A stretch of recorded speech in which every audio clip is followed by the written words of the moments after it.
estamos aqui na OAB de Franca, no Fórum do Terceiro Setor, e vamos conversar agora aqui com o Dr. Ricardo Manel, que é também especialista em Terceiro Setor, e vamos descobrir aqui um pouco, investigando aqui algumas coisas sobre essa reforma previdenciária. Obrigada por nos receber aqui. Eu que agradeço, né? Você e toda a equipe da revista Terceiro Setor. Obrigada mesmo. Bom, vamos começar. No relatório da reforma previdenciária, elaborado pelo senador Tarcísio Gereissati, prevê a cobrança da contribuição previdenciária de entidades filantrópicas, exceto de Santa Casa e Assistência Social. Como você vê o fim da imunidade fiscal no setor? Essa pergunta ela é muito boa.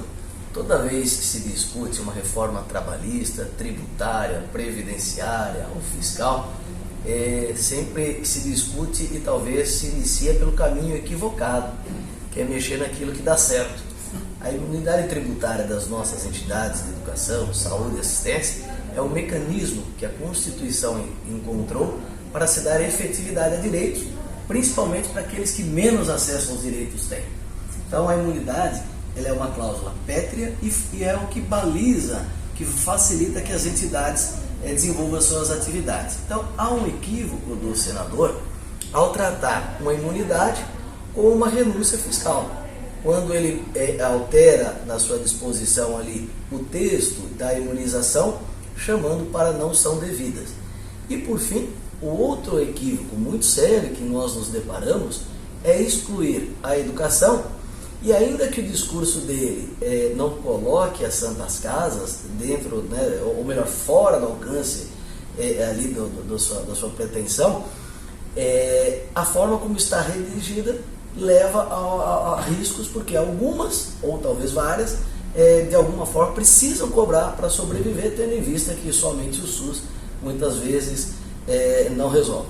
E o outro ponto final, que ele criou uma grande confusão, é esquecer que as políticas públicas elas trabalham em interface.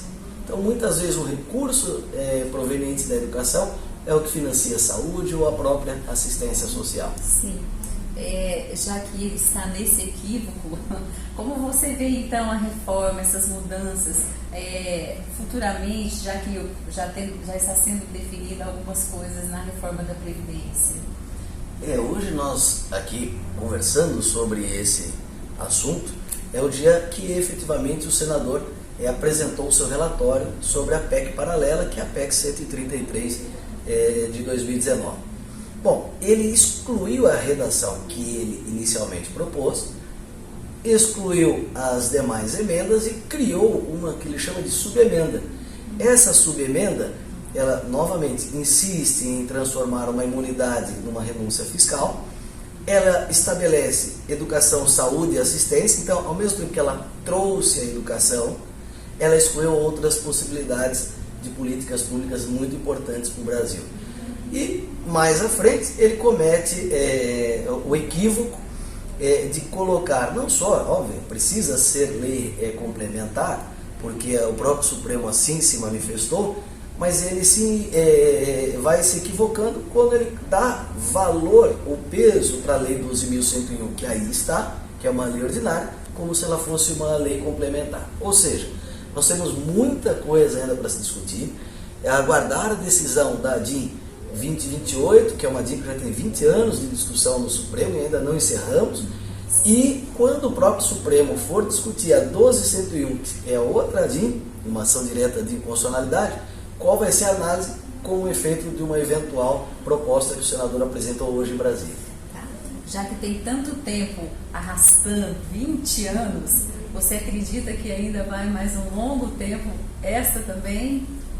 Eu dividiria em duas fases. A primeira, ou três talvez, a primeira e mais importante é que o direito de quem faz saúde, educação e assistência social neste momento, claro que a PEC ainda tem que passar no Senado todo o seu trâmite em duas etapas e depois seguir para a Câmara dos Deputados. Então muita coisa pode acontecer, então nós temos que estar ali vigilantes. A segunda questão, então, estamos diante de um cenário onde respeitou a imunidade por enquanto como está, A segunda questão nós temos outros projetos ali na Câmara dos Deputados e também no Senado que discutem a própria filantropia. E a terceira é que a vontade de mexer com essas questões, as desonerações tributárias, a imunidade, ela é recorrente em todo momento de crise, o que faz com que as nossas cidades precisem estar profissionalizadas, bem organizadas, com boa estrutura jurídica e contábil.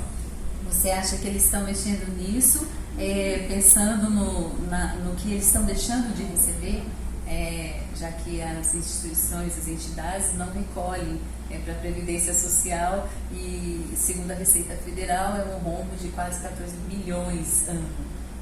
Você está tocando num assunto muito interessante. E primeiro, são 33 anos que eu estou no assunto da filantropia, das organizações do terceiro setor. Então eu falo com muita tranquilidade por conviver dentro das organizações. Há um equívoco de boa parte da sociedade, da imprensa e de representantes públicos. Primeiro, as entidades não deixam de pagar por si só.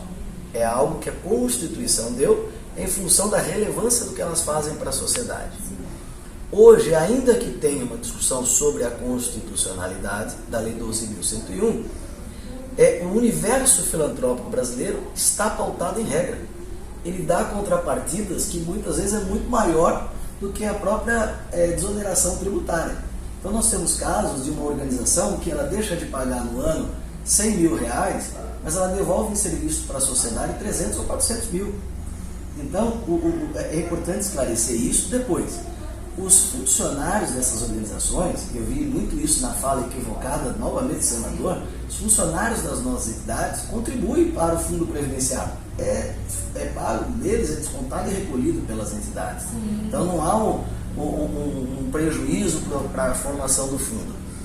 E essas entidades, elas devolvem, e aí é um outro ponto que tanto Receita como TCU acabam se equivocando também. Primeiro, há um ambiente de controle, fiscalização e supervisão estabelecidos em lei.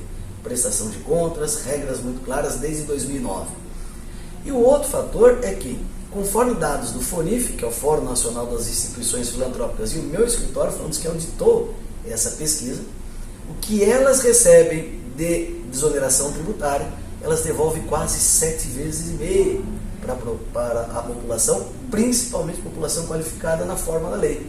Então, ou seja, é extremamente mais barato, o governo deveria investir na filantropia. Sim. Porque como qualquer dona de negócio, uma dona de casa, ou uma família, você vai numa economicidade. Claro. Então é como ir no melhor supermercado para economizar no final do mês. Ou seja, contrate uma entidade filantrópica, o serviço dela, através da imunidade, que ela lhe devolve quase 7 vezes a mais em serviço. Com benefícios fantásticos. E isso precisa ser divulgado. Aliás, é um trabalho, tanto nas redes sociais, como na sua revista, Terceiro Setor, que temos um grande espaço, e principalmente nas cidades onde as coisas acontecem, nas comunidades, em reuniões como essa aqui na OAB de Franca, que é uma cidade muito ativa no terceiro setor, para a gente começar a fazer as pessoas a perceberem isso.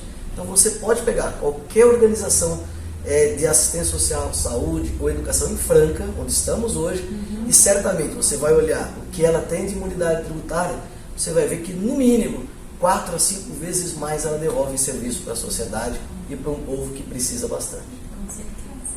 Fantástico. Muito obrigada pelo seu tempo, viu? Por ter aqui disponibilizado esses conhecimentos. Quanto mais a gente souber, mais a gente sabe se defender, né? Falou bem. Defender os nossos direitos. Exatamente. Obrigada, viu, Obrigado gente? a vocês. Um grande abraço a todos e não perca essa entrevista que vai estar disponível nas nossas redes sociais. Até breve.